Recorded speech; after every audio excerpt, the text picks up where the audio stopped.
Well, let me welcome to the program, Kristen Van Uden from Sophia Institute Press. Hey, Kristen, great to have you on. Hi, Tom. Thanks so much for having me. Yeah, so Kristen, I was very excited to learn that Sophia Institute Press was publishing a book in two ways. The first, that's not what I was excited. I was excited they were publishing a book on the Rosary and by Father Dolindo Ruotolo.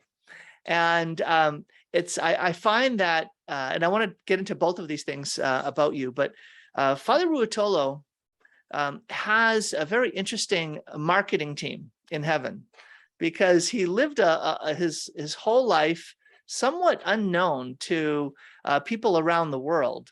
But it feels like in the last maybe 5 years, maybe 10 years, he has started to become much more familiar to the Western world and to the Catholic world around the world. Do you know what I'm talking about?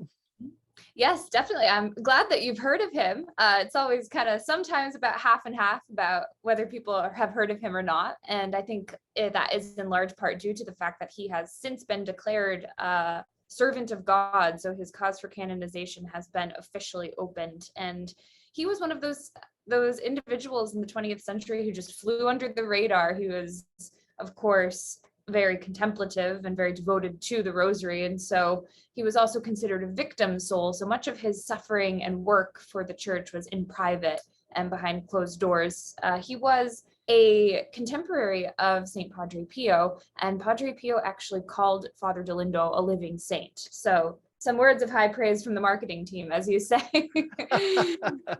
Yeah, I think Father Saint Padre Pio was saying, look, it's time to bring this other priest out into the open. Are you familiar at all? And we're here to talk about meditations on the Holy Rosary, which is this beautiful gathering. They seem to be almost entirely like short letters to spiritual directees or sections of sermons, and a couple of places also clips of his writings that are all connected to the Holy Rosary and or to the Blessed Mother and the mysteries that are covered in the Holy Rosary. But I think Father Ruotolo has become more well known because of his famous prayer, "Jesus, you take over." Are you familiar with that? Sometimes it's in the form of a novena, but the "Jesus, you take over" prayer, are you familiar with that at all?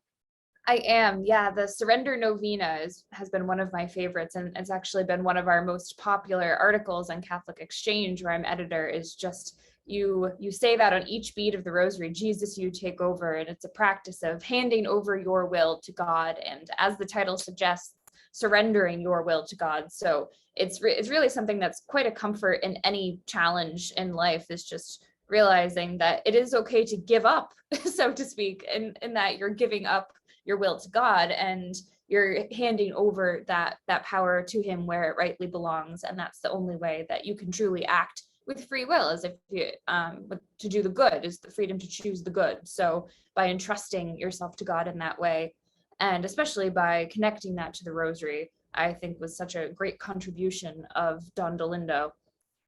You know, Kristen, what you just said there, that's a theme that does get woven through his book, Meditations on the Holy Rosary, is that theme of consent, that theme of the surrender that's involved in those words. "Behold the handmaid of the Lord, let it be done to me according to thy word." That theme seems to show up quite a bit. And I hadn't connected it to the surrender prayer, and you call it the surrender novena. I found a version of it that was just a recording, and I have sent that to so many people who are in, I want to say, like very almost like traumatized conditions, right? They're literally overwhelmed by what they're facing, and it's so hard to put oneself to be able to speak. I know this personally. When I've been in the most like overwhelmed conditions, it's hard for me to pray. And so one of the gifts of Father Ruotolo is his ability to have the moment of prayer be a moment where Jesus is speaking to the soul.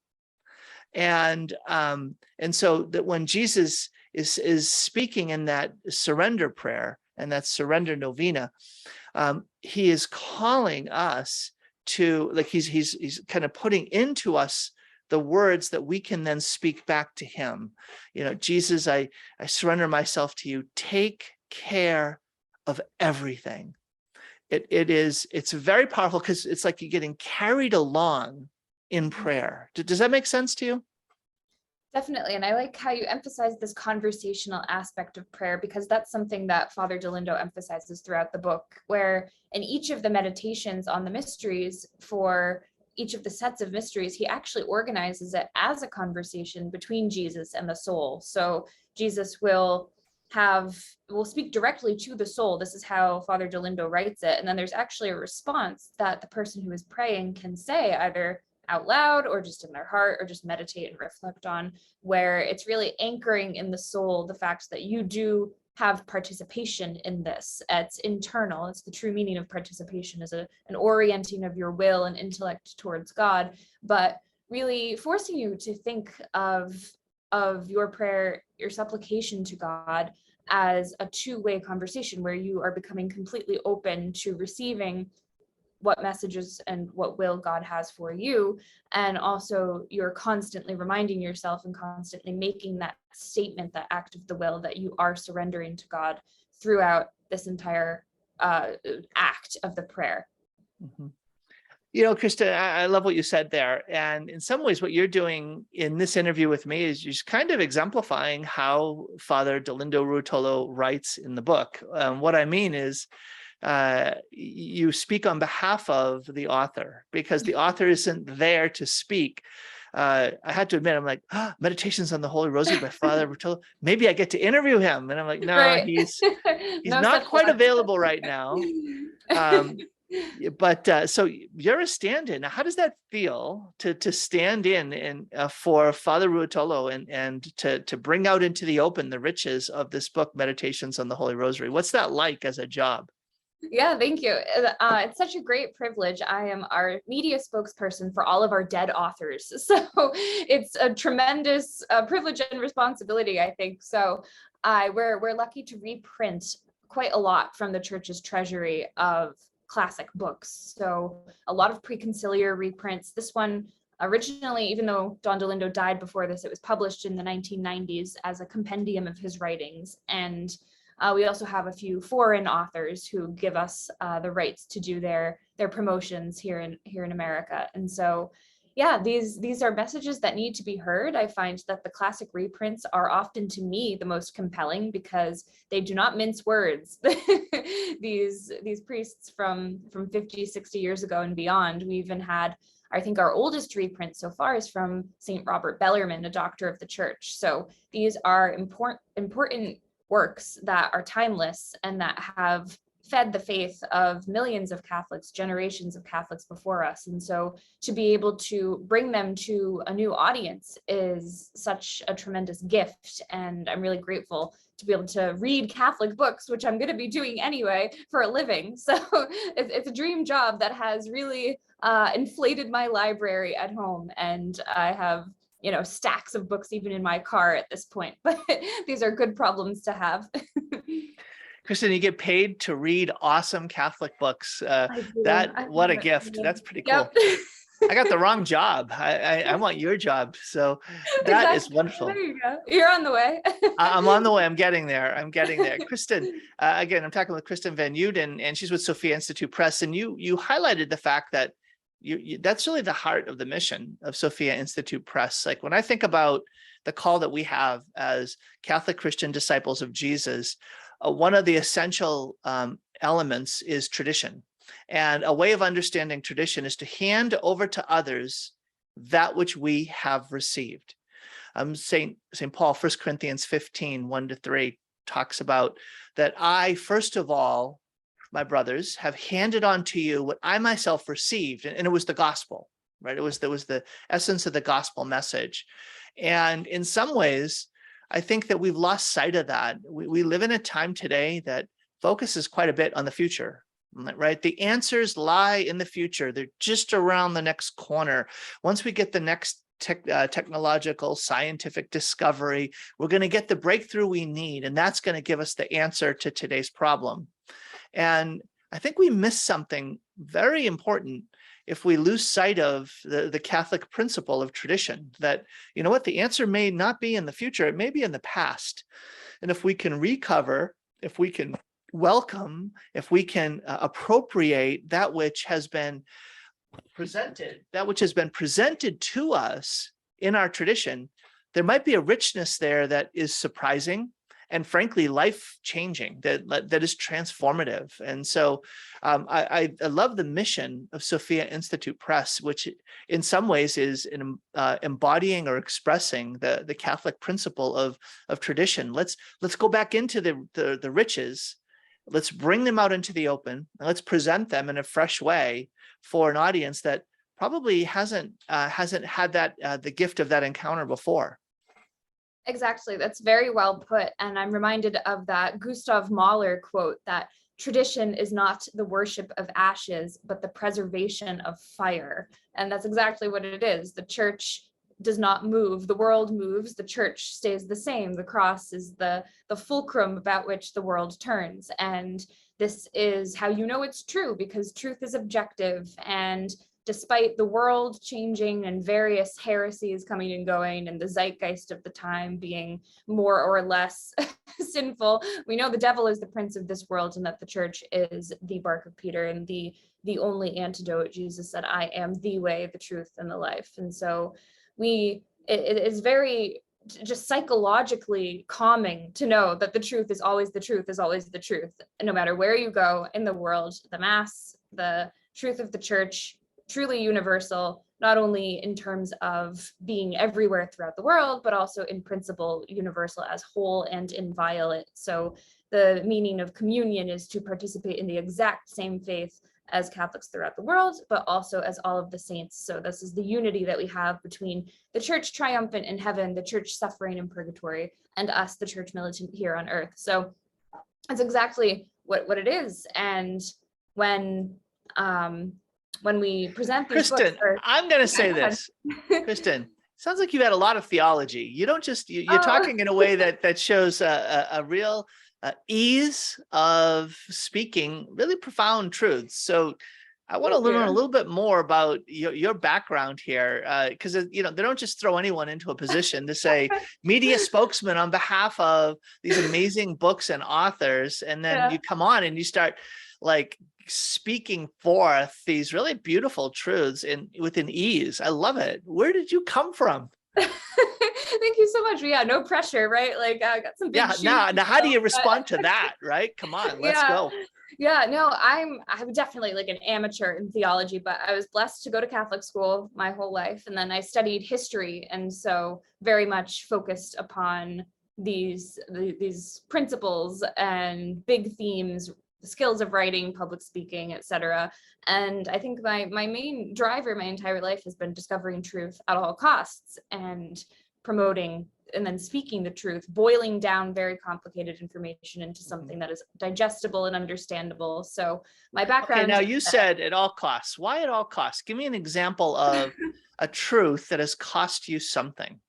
Yeah, well, I mean, as Jesus says, the entire world is not worth one soul. And what may it merit a man if he gains the whole world but loses his own soul? So really meditating on the four last things, death, judgment, heaven, and hell, has helped me put this all in perspective, and that the object of this life is to get to heaven and to bring as many people there as possible, and through your particular vocation, especially to sanctify those around you. And so I've definitely lost lots of friendships in my life, relationships, opportunities because of being Catholic. But Jesus told us this is not going to be easy. We're going to suffer. We're always countercultural as Catholics. And if the world is liking you, that's almost sometimes a sign that something's wrong. So it's a difficult truth to hear. And Jesus told us, I came not to bring peace, but the sword, because he knew that his truth, the doctrine he was teaching, was divisive to those who were mired in either pride or worldliness, or just somehow otherwise unable to hear his truth and the truth. Kristen, what you just said, it sounded like you were listening to my radio program yesterday. Really? I'm serious. I I cannot believe it, because I was reflecting on the feast of Saint Alphonsus de Liguori, talking about like you live, especially preparation for death, and you live life here in the light of the world to come. And then the Sunday's readings, right? Vanity of vanities, and then let your mind be raised with Christ to the things that are above. And then the gospel about, don't let the bigger grain bins, fool you. Your soul is going to be required of you. What does it profit a man? And I said, really, I said in my program, this is a whole way of seeing the world, and it has to be formed. And it's the truths of our faith that form this way of seeing. And then you show up. So, and you start talking like, yeah, this is true. This actually works. This isn't, folks, this is not a setup. I did not know Kristen was going to talk like this. That is so, wow. That is very, very beautiful. And so I'm actually going to bring this to your attention. So folks, Kristen Van Uden works for Sophia Institute Press, and you'll see the website, sophiainstitute.com. On that page, you'll see a number of books, including the wonderful book, Meditations on the Holy Rosary. When you click on it, you're going to get to a beautiful page that shows you not only the book right here and describes it in detail, but there's also a wonderful set, Meditations on the Holy Rosary set, that Sophia Institute is offering right now. So I'm going to encourage you folks, if you are blessed by the surrender prayer or the surrender novena of Father Dolindo Ruotolo, and you are struck by that way of engaging in prayer where Jesus is speaking to the soul. It's reminiscent of the Imitation of Christ. It's reminiscent of Heart of the World by Hans Urs von Balthasar. There are some writers in our tradition who have taken that on as a mode of writing to speak to the reality of prayer and to help us engage in prayer. So if you're blessed by that, I encourage you to pick up this book, Meditations on the Holy Rosary by Father Dolindo Ruotolo. Kristen, I've got a question. So as I was reading this, as I was reading through this book of Meditations on the Holy Rosary, and there was that style that showed up because I wasn't familiar with writings of Father Ruotolo beyond the novena prayer, the surrender prayer. I was wondering, were the writings where Jesus spoke this way a kind of interior locution, kind of like Catherine of Siena's interior dialogue, or was it a more poetic spiritual flourish that was, well, let me see, how do I make this point? Well, let me put these words into Jesus's mouth, because that will be a technique that will be fresh and will get the job done. So, or was it something else? Yeah, that's a good question, where you wish the author was here himself to talk about his internal thought process, because as far as I'm reading it, I think it's the second option that you mentioned, where Father Dolindo uses this as a literary device in order to really anchor these principles and the messages he's trying to get across. But of course, we do know that part of Father Dolindo's life was that he was a mystic, and so he had reached this state of unity with God where he was given, I'm not sure to what degree these are incorporated, but where he was given these revelations, and of course they'll never contradict doctrine, and they'll never contradict revelation with a big R and what we know to be true through the church's teaching. But he did have this other special mystical characteristic to his own spirituality. So it's unclear just from reading how much of that comes through from his own personal mystical prayer life, and how much of this is just the device that he uses in order to reach his spiritual directees and to get these truths across to them. Yeah, it's I was wondering myself, right, as I was reading through these, and there were a couple of points where he describes the idea of interior communication. Especially it's in the two main reflections towards the end of the book, the Meditations on the Holy Rosary, where he describes the Annunciation and the Visitation. And these seem to be the two primary mysteries in terms of the amount of attention and writing that he did on them and reflecting on them on his life, that he describes the way in which the angel communicated, or no, Mary does, right? Mary, Yes. in the words, from the standpoint of Mary, the Blessed Mother describes what it was like when the Archangel Gabriel came to her and spoke, that it wasn't she heard words in her ears, but there was this sense of spiritual communication to her mind, and she knew what was being asked of her. And I wondered whether that was him giving us a little glimpse into how the Lord communicated to him. That's a good point. Yeah, I'm glad you bring that up, because it calls to mind another recent book that we published with Sophia that I'm representing, called Visions and Revelations by Father Gabriel of St. Mary Magdalene, who was Discalced Carmelite, I believe. And so he wrote this book about 1950, and it was for spiritual directors who might have students of theirs who are experiencing visions and revelations. And he draws heavily from St. Teresa of Avila, of course, and St. John of the Cross, who were experts on visions and revelations, and of course, mystics themselves. And when he's speaking about St. Teresa of Avila, and you'll see this in her own writings in the Interior Castle as well, they describe several types of imbued knowledge. And so you can have locutions, which are heard either exteriorly through the ear or just in either the imagination or the intellect, and the same for visions with the eyes. And so what they mean by imagination is not that these are fake or illusory, but rather that they exist operating upon the faculty of the imagination. So that's seeing, like Saint Blessed Anne Catherine Emmerich, for example, had these very almost cinematic visions of the stories of the Bible and the lives of the saints, where you see it as in time as something that is happening. And so that can exist for both the visual and the locutions. They can be within each of those three stages. And also, one analogy that St. Teresa of Avila used that really struck me was she describes imbued knowledge as if food appeared in your stomach without you having actually eaten it. So it's similar with knowledge. It appears in your soul, or a conviction appears in your intellect, will, or mind without you having done the work to get there. And that's directly placed there by God, and it's imbued grace. Wow, man, you're impressive.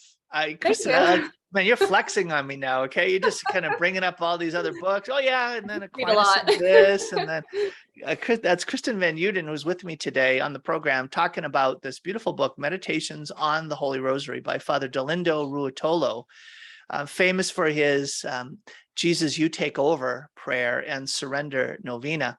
But today we're talking about the Meditations on the Holy Rosary.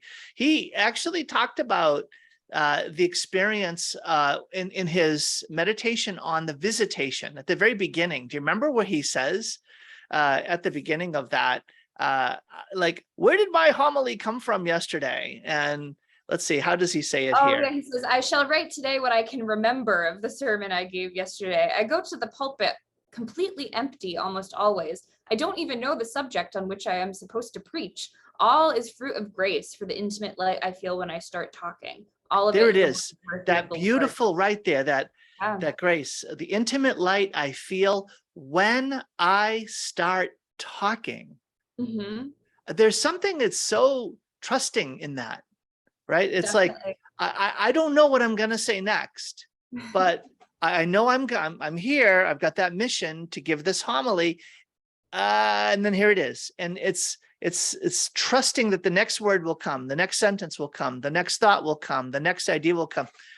That's putting yourself out there. That is that concept of consent to the will of God. And I'm sorry, I cut you off. There's the next, you can finish the paragraph. It's so beautiful. Oh yeah. So then he finishes by saying, there remains with me only my confusion and a profound feeling of my own nothingness. So very clearly, like you said, giving over his will to God and asking the Holy Spirit to inspire his words, really an embodiment of what we hear in the Our Father of give us this day our daily bread, relying on God for each of these needs at every point, no matter how small they may seem, and also no matter how large and important they may seem. Mm-hmm. So I think that this lovely book, Meditations on the Holy Rosary, it gives some some new, for me, new insights into the person of Father Dolindo Ruotolo. And again, my sense is that the Lord wants to hold him in reserve just for me to experience the blessings of him as an intercessor, nobody else, right? That's not true. That's not true. Kristen, I'm like, how far are you going to agree with me on this? That is not, I sense that the Lord wants to bring him out into the open as this beautiful intercessor for our time, a time that it's hard to consent. It's hard to trust. It's difficult to realize those attitudes in the contemporary moment where we seek so much control. So he points to the blessing of praying the rosary, and uses some powerful ways of describing the blessing that the rosary is, but he does something that's different than in other books I've read on the rosary. And that is, he describes these sort of stages of going deeper, these stages of being led deeper into the experience of the rosary itself, as you're praying each Hail Mary, as you're going through the different mysteries. There's some really new, for me, new ways of understanding the gift that the rosary is. And again, I think he's really bringing out into the open his own experience of the rosary, and talks as if, well, this is going to be everyone's experience, almost, well, it could be everyone's experience of the rosary. Did you have that experience when you were reading the book? Well, there were definitely some new to me conceptualizations of the rosary as well. Right from the beginning, he titles his first chapter, or one of the first chapters, The Richness of the Rosary. So he's right away tackling the misconceptions about the rosary and facing head on the challenge that many people feel when they approach the rosary of thinking it's either boring or repetitive, etc. And he lays those misconceptions to rest right off the bat by giving some very beautiful imagery. And the first one that struck me was that the rosary is like musical variations. So he discusses how each Hail Mary is like an individual note in a symphony that, taken together, paint this beautiful picture of salvation history. As the classic 15-decade rosary, which was supposed to be said every day, all 15 decades, paints from the Annunciation all the way until Mary being crowned as Queen of Heaven. So this is the entire arc of Jesus Christ's life, death, and resurrection, and of our salvation, all contained within the rosary. And so each Hail Mary, when taken apart, may just seem like one individual note if you had listened to a symphony cut up like that. But when you realize the full picture and what you're building towards, it becomes clear. And actually, I learned the other day that in some countries in Eastern Europe, when they say the rosary, they interject into each Hail Mary a little snippet of the mystery. So there will be about a sentence or a paragraph about the mystery. So for the visitation, it could be something like, Mary visited her cousin Elizabeth, who said, Hail Mary, full of grace, etc.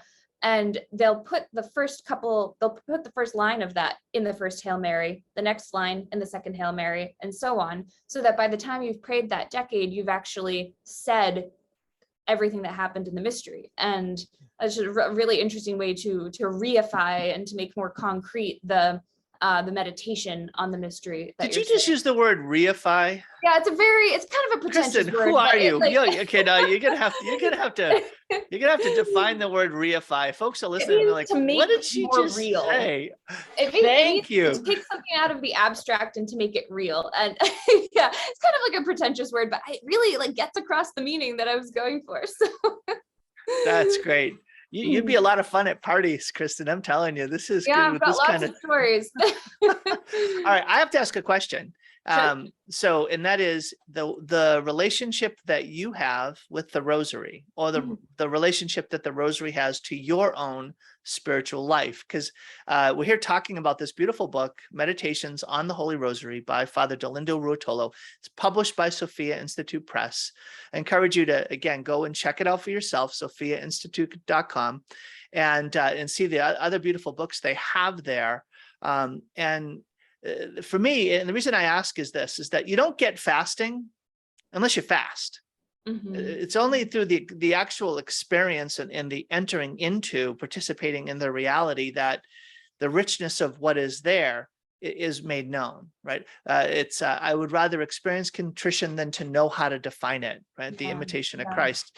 So So the reality of the Rosary, tell me about the Rosary and Kristen's life.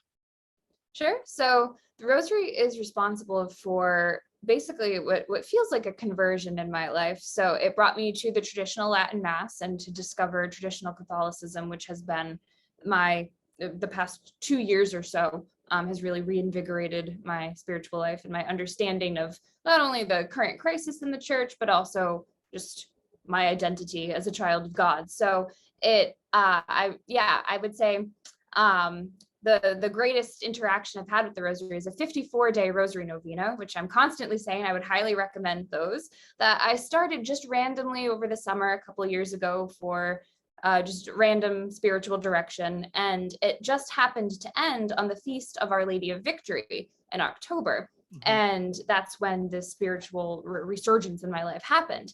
And so we are reminded also by Don Dolindo in this book that the Rosary is a tool of spiritual warfare. It is a weapon against the devil. And the Feast of Our Lady of Victory emphasizes that because of the literal victory in battle that Our Lady won for Catholics at that. And you remember you remember his image of each bead is like a bullet. Yes, exactly. And so how dare anybody call it boring, right? Yes. Yeah, and I love the way he talked about Satan is just defeated and flees in fear from the Rosary. Yeah, exactly. But continue, please. I'd love to hear more.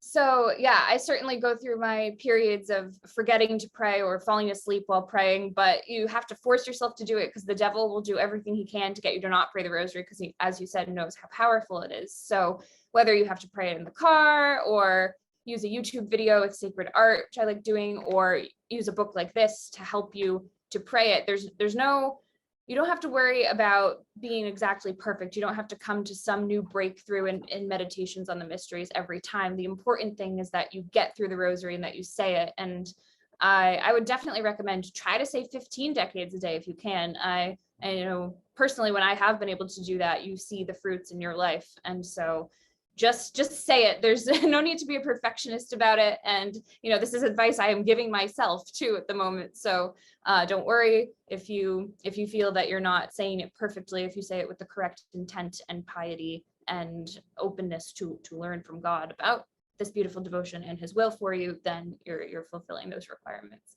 Amen. That's Kristen Van Uden with Sophia Institute Press talking with me today about meditations on the Holy Rosary by Father Dolindo Ruotolo. Kristen, would you go to the first meditation where Mary speaks to the soul? It's actually the second one in the book. The first two, by the way, are you come out of the gate strong. I mean, the book is amazing. Those first two meditations where Jesus speaks to the soul and Mary speaks to the soul are very powerful. But I know, and the reason I'm doing this, Kristen, is that there are a lot of folks listening to the program who are intent on and committed to praying a daily rosary with their family. And sometimes it just becomes an ideal, or when it becomes practiced, we experience the lack of fruit, the frustration that can happen in not all the kiddos are kneeling in prayer, saying the Hail Mary in Latin, and the glory of God is not shining forth behind their head. This is not the experience. And so I love what the Blessed Mother says. And so do you mind just reading that? Sure. So this is, remind me which page this one's on. On page 8. Page 8. Okay. Is it the bright cloud of spirituality? Sorry, this is, it says when Mary speaks to the soul. Sorry, I don't have my glasses on here. Okay. Oh, page 5. See, okay, there that's why I'm having you read it, because I'd have to have my glasses on to read it. Page 8. Yeah. All right. So Mary speaks to the soul. When you pray the Rosary, my child, remain near me with all your heart. It is a time for you to converse with your mother. When you let your mind wander, you are no longer speaking to me, but to the creatures that go through your mind. Every Hail Mary is a flower of your soul. Your distractions tear away the petals, and then only a thorny stem remains. The mysteries are the perfume of the flower, and if you do not meditate on them, you will have a flower with colors, but without fragrance. Be fervent and loving when you pray the Rosary, because without your filial love, the rose you offer to me is artificial. It is a paper flower. Wow. Yeah. Talk about upping the game. right? Yes. When in terms of saying every Hail Mary is an opportunity to say it well with the intention, to say it well, to use the concept of meditation, to say, and to think that there's a difference between the raw repetition and performing of a rosary and the potential of offering to the Blessed Mother a perfumed flower rather than a bunch of thorns or a paper flower. Mhm. To just stop and say, that's what's at stake in the rosary that you're about to pray. That was grabbing to me. Exactly. It gives you a great responsibility, but also reminds you of how important prayer is and how important your own soul is. It's not something to take a blasé attitude towards and have as an afterthought, but really to make prayer a central component of your day and to realize that it is more important than work or school or any activities that you have and does not deserve to be sidelined is definitely a wake-up call. Mm-hmm. Yes, amen. So I want to have you read the first one where Jesus speaks to the soul, because that one, to go from that one of this is what the rosary can be. Mhm. And I think if some parents get that or hear that, now you need to hear what Jesus speaks to the soul about the rosary. Because I found this one, again, it was a little bit convicting, but also comforting. Mhm. So Jesus speaks to the soul. If you want to live a holy life, cultivate devotion to Mary and your family. Gather your children in prayer and in the recitation of the Holy Rosary. In the manner of a loving parent, help your children feel the beauty of family prayer. Never be anxious and severe, my child, because that will not inspire, but confuse them. Peace and sweetness achieve much more than impatience and outbursts. You can easily become anxious and discouraged, but no, my child, have faith in me and everything will be all right. I bless you. He finishes. Yeah, that was a little too convicting for me because my kiddos, so my wife Carrie and I have 9 kids, and Oh, wow. when we pray our family rosary, the kids would bring up that occasionally for certain windows of time, the threatened punishment for not praying the rosary well was praying another rosary. Ah. And they're saying, Dad, you do realize that what you're just telling us is the rosary is a punishment. And I'm like, oh yeah, that's probably not the impression Right. I'm trying to get here. So his call, Jesus's call, and again, this is that way of launching in the book Meditations on the Holy Rosary. It's very Father Ruotolo like. Father Dolindo would that strikes me as very much in accord with the spirit of the surrender prayer. It's approaching a sense of peace, again, peace and sweetness and kindness and encouragement. And it's hard to be there at the end of the day when little energy is left and the kids are grumbling, and to gently shepherd them along is not an easy task. So I find this book to be wonderfully convicting. Definitely. And I like the balance you struck between the almost the carrot versus the stick method, where it's the same with really living the Catholic life, is that yes, we fear going to hell, and that's a great motivator, but also just as this first meditation makes clear, it's almost as if you're meditating on heaven and thinking, oh yeah, I want to go to heaven. It's going to be beautiful there. And there are many good things, obviously. And so by using both of those frameworks to approach every act that you make as a Christian, including the way that you approach your daily prayer, is an important reminder to not just act out of fear, but ultimately be acting out of love and acting out of love for Jesus. Yes. So my oldest daughter is 22, and so she lives out of the home. She lives with a bunch of other wonderful women of faith, and she wrote me recently, just a few days ago. She said, praying the rosary every day is life-changing. I wish I could tell my Protestant friends that they can just pray the rosary when they're struggling with something. Thank you for making us pray the rosary as a family. Family rosary is so vital. That's awesome. Good And I'm job. like, who are you? Where did that come from? And it's Yeah. like, that's something that, if you could have seen her through all of the years growing up in the home, how she engaged in praying the rosary. It wasn't that she was always, it wasn't that she was, a negative Nancy, but that that would not have come out of her mouth. What just came out there. So I think that there is a way in which there's a sense of trust in the Lord, trust in the Lord's timing, that seeds are being sown in the hearts and minds of kids and in your family that will bear fruit later. It may not come to pass so immediately, but it'll bear fruit later. And so having books like Meditations on the Holy Rosary can be things that will augment, that will help foster a greater sense of openness and a greater ability to enter into the praying of the Rosary. Right. And the Rosary has even been known to inspire great conversions too, from as far out as you can imagine, just being reeled back by God. So really to encourage all of your friends to just start praying it, because then let God take over and do the rest. It's one of the most powerful prayers in the church. Yeah, I say that it's the devotion that has the greatest sense of discrepancy between the experience of praying it and the powerful fruit it brings. Because the experience of praying it, for those who are not willingly, with great devotion and fervor, entering into it, it still can bear fruit that goes beyond anything that you could have manufactured or imagined on your own. That's one of the beautiful things that I've found, is that when even just out of raw obedience, the kids are there praying the Rosary, that there's a fruit that the Lord can be knitting in the hearts of my kids, a kind of unity and openness to each other and to God that just wasn't there before praying. And again, the kids maybe wouldn't connect the two, but it's a real thing. It's a real beautiful fruit.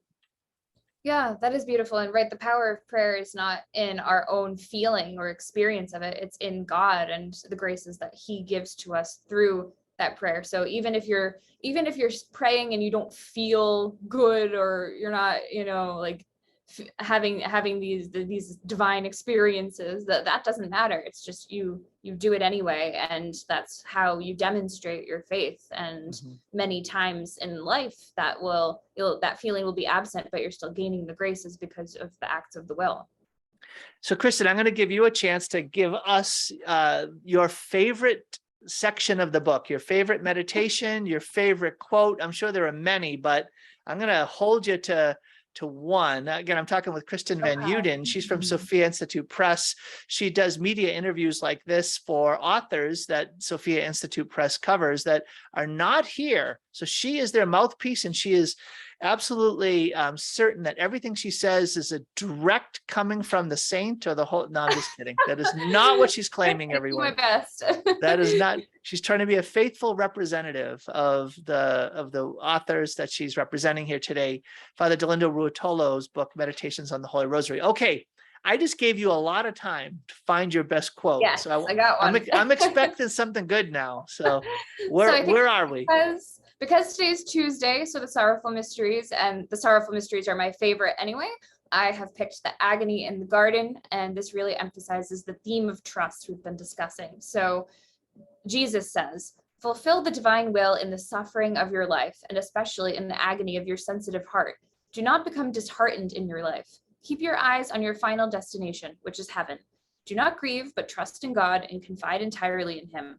Do not become despondent, but bear all things with patience and spread peace around you." That's my favorite. Kristen, that sounds like you. It really does. Like when I talk to you about your life and all of this, in fact, I underlined, keep your eyes on your final destination, which is heaven. Do not grieve, but trust in God and confide entirely in him. So that feels like a theme that runs large through the book, the Meditations on the Holy Rosary, and through Father Ruotolo's life. But that I concur. But that does strike me as a quote that resonates in you, that your life in some way radiates that. That's So, funny that, yeah, that you can pick up on that from from just a short conversation, because definitely that I felt like he was speaking right to me of, tend to worry about the future and to think this is an impossible situation. How is Jesus going to handle this? Mary, undoer of knots, is a favorite of mine that really helps with these specific worries of just looking at impossible situations and thinking, how could this possibly be resolved, but giving it to God and forcing yourself to give it to God, and then it's resolved in a way that you couldn't have even imagined beforehand. amen. I love that. That's Kristen Van Uden sharing with me today from Sophia Institute Press. Kristen, so this is the month of August has a number of beautiful Marian saints and feasts. And so it's a great month to be focused on the gift of the Holy Rosary, and of entering into it by drawing upon aids like meditations on the Holy Rosary by Sophia Institute Press. I want to give you a final word of encouragement to our listeners to pick up the Rosary and pick up the book. Sure. So there is no better way to start developing a prayer life than the Rosary, because we're told through this book and through others that it is one of the most powerful spiritual weapons in the church, and also one of the greatest consolations to the soul, and can gain great graces for you, for others, for the souls in purgatory, for the entire church. And Our Lady of Fatima told us as an imperative to pray the Rosary every day. So it's almost a responsibility that we have, and I would definitely recommend 54-day Rosary novenas as well. It can seem daunting at first, but if you're praying the Rosary every day anyway, might as well add an intention on top of it. And this book has been helpful. Not only, we didn't really get to show this, but in the meditations, but also the illustrations. So each page is quite beautifully illustrated. I like to have sacred art while I'm meditating on the mysteries. Just helps me to ground that. And so this is a book I would say you can keep your whole life. It's under 200 pages. It's not something you have to read cover to cover, but it's meant more as a devotional aid as you say the Rosary and as you learn more about the mysteries. So this is available at our website, sophiainstitute.com. You'll see it probably right on the homepage as a new title. Yes, it is. It's literally right there on the. I had that already. Yeah, it's not only that, but right on that front page, you see it right there. Yep, it is. And thank you for saying that about the book, that you can when you open it up, there are so many beautiful images. I meant to bring that out, so you were inspired. There you go in that last thought, that to be able to, and Father Ruotolo brings that up, the ability to use the image to help him. And it was one of the things that, again, I learned about him. Was the extent of his writings. Oh, there was one last point, and that was, you mentioned at the very beginning about him that he was a victim soul, that this holy priest of God, Venerable Father Dolindo Ruotolo, that he not only poured out his life as a holy priest of God, but all of the extensive writings that he did, his commentary on scripture, his having the stigmata, and then being paralyzed for the last 10 years of his life. What a life. I think that we're moving into a time where Father Ruotolo is going to be playing a larger part as an intercessor from heaven, that his life speaks to our time in very beautiful ways. So I think Sophia Institute Press is doing an important work by helping Catholics become more familiar with him. Thank you. And we actually have another book of his that was published earlier this year called The Afterlife, available on our website, where I didn't know that. He tells us about purgatory and heaven. And the book is structured as a soul's ascent from purgatory through the various sufferings there into heaven, and covered with church teaching, the visions of saints who were blessed. Kristen, why don't you come on why don't you come on my program? We can talk about that book and the book about locutions. Yeah, sure. Those would be a wonderful topics. I think many Catholics are very interested in, and again, getting our eyes on heaven and our eyes on the realm of the supernatural to live that here on earth is a beautiful and important work. So great. Well, Kristen, thank you so much for taking time with me today on the program. I really appreciate it. Thank you, Tom. God bless.